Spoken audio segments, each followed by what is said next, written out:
Great catching up with my next guest, Raw Dog Brandon Royval, who is in Chicago right now. He's going to be cornering Alex Hernandez tomorrow night at UFC 319. But I wanted to talk about him because we haven't heard much since UFC 317 having that fight of the year. Brandon, how's Chicago treating you? How are you doing? Chicago's been awesome. I'm doing good, man. Just fucking running around Chicago, trying to get Alex situated and ready to just enjoy the show tomorrow. Are you as nervous during fight week when you're cornering someone else as you are for your own fights? I always wonder that. Not during the fight week, because like the fight week, I'm more irritated than anything. It's just like so much shit to do, and then you're cutting weight, and I know it's just kind of a lot to take in. But I don't think I get nervous fight week. But for a fight time, I'm way more nervous for my for cornering. It's like you don't have any control. It's you know that's like your fucking best friends that are in there fighting, and it's like I get so scared. It's like for me, I don't give a shit what happens to me, so I kind of go balls to the wall no matter what. But for Alex, I'm just always concerned. Speaking of Alex, looked like you were telling me kind of off camera, camp's gone well for him. Big fight here tomorrow night against Chase Hooper. How did camp go for him? Oh, it went super well. He did amazing, man. I think we have a really good recipe on how we're gonna destroy our win against Chase Hooper. And I mean, I guess the game plan's always obvious going against Chase Hooper, but I think we have the right person to do it. Are you staying in Chicago beyond the fights, or are you just heading right back to Colorado after the fights on Saturday? I haven't decided yet. It's a nice city, home. Man, right? So yeah, it's cool. I want to go home though, bro. But I've been running around these last few weeks, cornering, doing like fan stuff, doing autograph stuff. Really haven't been home for a weekend in a while, and I just want to be home, you know. Okay. Any deep dish pizza, or are you skipping that this time around? Yeah, I did. I'm fat right now. I had a deep dish pizza. I had yeah, pretty much any Chicago food. If you guys got any suggestions, shout them out. But yeah, had a bunch of glizzies out here, a bunch of stuff. So yeah, just having a good old time. That's good. Yeah, you've been doing a lot of stuff in the community. We'll get to that in a sec because I think that stuff is really important and needs to get highlighted more. But we haven't seen you since UFC 317. Obviously, fight of the year against Joshua Van. I know not the result you wanted, but you got to be happy with just the attention that fight got. I think right now it is sort of the leading candidate for fight of the year. Kind of looking back, even though you did lose, you got to feel pretty happy about how that fight unfolded. Yeah, I mean, there's, I'm not gonna lie, I had fun. There's cool stuff to take from it. To be 100% honest, I haven't watched the fight back. Okay. I'm still pretty bitter over it. I'm pretty pissed off on how I fought. I get tagged in highlights every day, but it's like, it is what it is. Most of it's me getting dropped in the last 10 seconds. So I don't care to see that much. But I think like I went back to training, and the first week of training was just working on shit that my coach seen and stuff that we need to work on. So it's kind of how it is. Just I'll let him clean up some things. As far as like me watching it, is I don't want to watch me fight sloppy. I know I fought pretty sloppy, and just more than anything, just want to get back at it. Do you not think though, like if you didn't get dropped in that third round, I think when it went to the scorecards, it probably would have been close, right? Like, do you feel like prior to that? I know if you're taking positives out of the fight, kind of looking at it that way. Yeah. So I would say, and I like the first round I gave, like I fucking didn't win that for sure. I could feel that, and I remember like walked to my corner. I was like, need to wake up a little bit. If I fucking fight a lot of 5-round fights these last 2 years, so. 5-round fights is kind of what I'm a little more used to. That first round, you can kind of get away with bullshitting. The 3-round fights, you can't do that really. But I remember like after that, I was like, all right, I'll turn on. Second round, I definitely was mine. And I thought probably up to 3.5 minutes, 4 minutes in, I was winning it. I think he was doing like those kicks to my leg, which I don't think look good at all. So it's like optical wise, it's like probably should have checked that at the door. In my head, I was like, like it wasn't hurting or anything. So not a big deal in my head, but optics is everything, and it didn't look good. But I don't know. Like I said, I haven't watched back the whole fight, but according to the people around me, they think I would have won if it didn't get dropped in the last 10 seconds. Yeah. Who knows? Coulda, woulda, shoulda. No, for sure. But I think context is important. And it kind of leads me to my next thing. Like you mentioned, how people are tagging you on highlights of getting finished.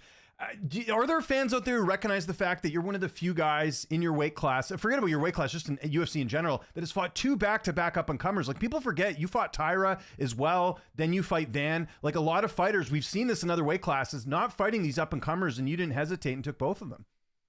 Yeah. I mean, bro, I think like I think Tyra's gonna be a star. I think Joshua Van's gonna be a star. Clearly, he is a star. And I thought that before. I'm like, bro, if I get a win over Joshua Van, he's gonna be a fucking champion one day. So it's like, it look good on my resume. And when they offered me this fight, this is exactly what went through my head. And it's like, and if I don't get a win against him, then let's try to make this kid a fucking champion soon because I fucking love the way this kid fights, bro. I love the way Josh Van fights, and like going into the fight, I already told my corner, I was like, bro, I'm gonna fight him exactly how Joshua Van wants me to fight. I want to fucking box. I want to go fucking put on performance. I want to go fight in the pocket, and and if I could do it all over again, I'd still do the same shit. I'd fight him in the pocket, maybe have my hands up a little more, but yeah, I wouldn't change a damn thing except for not get dropped. Now, having fought both fighters, Van is going to be next for Pantoja. Do you think he can pull it off? I think there is sort of this sentiment out there that Pantoja is just on another level right now, but do you think Van could pull it off against him? Not necessarily. No. I think Pantoja isn't gonna fight him the way I fought him. I fought Joshua Van in a boxing match, and I fought a boxer in a boxing match, and that was kind of like what I wanted to do anyways. But Pantoja is not gonna strike with him. I mean, if he does, he's running straight forward to go get that takedown.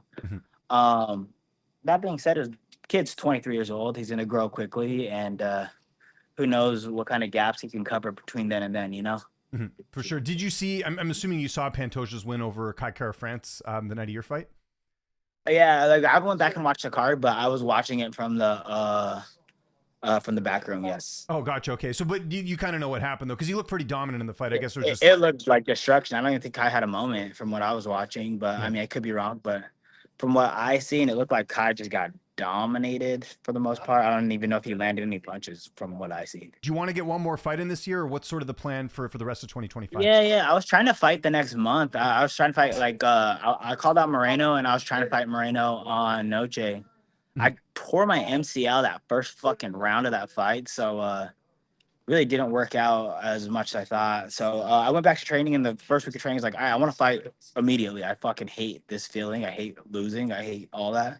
I want to get that out of my mouth. And I think Moreno's the biggest star. And, he beat me. They passed me up in the rankings, and Moreno's like higher than me in the rankings right now. So I was like, fuck, bro, if I could fight ahead, that'd be ideal. And then Moreno has no one else to really fight that's that high ranked as me. And I'm sure he wants to even the odds right now. So I was thinking, I'm like, Moreno would be a good call out. 5-round fight at Noche would be sick as shit. But yeah, it turns out went back to training, and my knee was still fucking hurting, and got it checked and tore my MCL. So really just trying to get back to like having that fully, because I'm still having a little bit of issues with it and all that stuff. Okay, so I mean, obviously, I'm not a doctor, but like MCL tear, like how long is that going to keep you out for? No, just a month, just like a month and a half not training. Yeah, a month and a half not training. Maybe try to get some stem cells or something cool like that. But as far as now, it's just kind of a little bit of rehabilitation, and I don't need surgery. Okay. And just trying to stay off it so I don't have to get surgery or anything. Okay, that makes sense. So like ideally, when would be the perfect time for you to come back? I don't know. I don't know. I want to fight before the end of the year, though, for sure. Is October too soon? October's probably too soon, honestly. Okay, gotcha. So probably like November, December. That makes sense. So. November is when I'm thinking. Okay, there we go. Yeah, just kind of weird figuring out the timeline. Another name I'll throw out there. You mentioned Moreno. I agree with you. Like I think you've fought like again that would be nice to kind of settle that score. You have the win over him. He has the win over you. Is Manel Kopp? Is that a fight that you still want at some point, or you kind of Yeah, pass of course. that? Yeah, of course. I think Manal Kopp's always like. I think Manal Kopp. I mean, fuck. I wouldn't say he's a up and coming star, but he's a star. Like he's a fucking good motherfucker's really good. I prepped really hard for that fight. I feel like I had a really good game plan for that fight. Both times. So we're supposed to fight both times. So I pulled out one time, he pulled out the next time. So that's it. I really want to fight before it's all said and done. And this is just like a fan's perspective is Horiguchi, man. I think Horiguchi would be fucking sick. Yeah, I want Horiguchi. I want Manal Cape. I want the best fights. None of these like little wrestlers that are in the division right now, they're not that exciting to me. It's like that doesn't like wake me up in the morning and like fucking scare me completely. So I don't know, like because I was thinking like who am I gonna fight next? And it's like Amir Albazi, who is like high in the rankings, but like that shit doesn't really excite me. But like a Horiguchi, a Manal Cape, fucking even Moreno, like even though we fought a handful of times, it's like those fights are exciting. You know, it's exciting. I know those are gonna be crazy fights. Same thing as Joshua Van. It's like I knew that was gonna be a crazy fight. Yeah, those are all really good fights too. And it's like at this point, it's like I hear the bonuses are getting raised. I have the most bonuses in the flyweight division. I have the most fight of nights in flyweight history. I want to make some money, and I want to get back into that flyweight title contendership. Before we get out of here, man, like you do a lot of work in the community with kids, youth programs. It's kind of, known if people sort of follow your story and everything, but I know recently you did some stuff with Sparta Sports and Entertainment. You did the Shoes for Kids program. Talk a little bit about that and some of the work you are currently doing right now, because I don't think you get enough credit for that. Yeah, and I don't give a fuck about the credit. It's cool that the reason that we post all this stuff now is because I do this shit every week. I work with the Denver youth on a weekly basis. When school starts, I'm gonna be in the schools on not a weekly basis, probably a monthly basis. No, nobody gives a shit about the credit of it. But maybe bring awareness as well. That's kind of what we're talking about here. But when you post it, then I get funding from other people. So like I had fans throwing in money and stuff. So I had a handful of fans buy like the Denver youth some shoes, backpacks. I have fans that sent in backpacks and stuff like that. So that was pretty cool. But yeah, within this last week was really cool because we did two things on the back to school. One, I teamed up with Sparta. Sparta's a local promotion and they do some amazing work. It's their 16th year doing a back to school thing. The cool thing about this specific is not only do they add me in there and I gotta like help fund some of this stuff, but they use the youth that I work with every week. I work with the youth every week. So all the kids that we bought shoes for, it's like I know them. I work with them. I see them every week. Obviously not this week because Hernandez is fighting, but yeah. So that was like the coolest part about it is like we're giving back to like my kids. I consider them like the kids that I get to take care of. And then also on Sunday, this last weekend, we did a back to school drive and gave away, I think it was 178 backpacks and school supplies and all that stuff. Free haircuts. So many cool barbers in the community came out. And like one of the most selfless jobs ever is that these barbers, they come out every year and help me out for free. We get as much notoriety as you can get them, but it's like the news didn't come this time. I didn't have any like big coverage on it. So really, it's just like the kindness of their hearts and a couple pictures. Very cool. No, I think that's awesome. And again, yeah, just any awareness we can bring, like you said, it helps out the programs as well. You're not a clout guy. We know that. I mean, this isn't for, nice portraits and stuff. It's to help the kids and the youth. And I know that's something you've been very big on even prior to being in the UFC. So the next event, I'm going to try to team up with the UFC and do a Thanksgiving thing. But cool. I teamed up with this BKFC fighter, undefeated Darian LePew.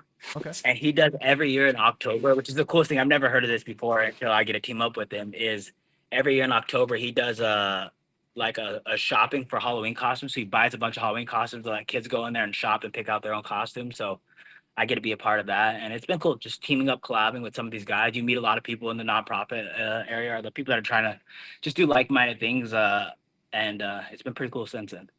By the way, you excited for hockey season? We're about 40 days away from training camp. Getting amped or what? Yeah, straight up.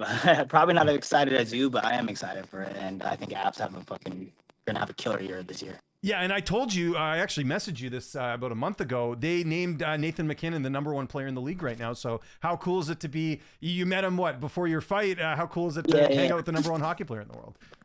Yeah, it's sick. It's just cool to be around like such talent, and it's like the same thing as like being in the professional sports industry. You get to be around other like high level athletes, and then it's like the same thing as like the nonprofit. It's like you meet another like a handful of people that have the same kind of like goals in mind as you.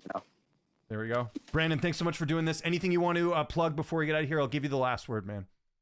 Nothing specific. Thank you, real gangsters. Thank you, AP Glass, and thank you for your time always.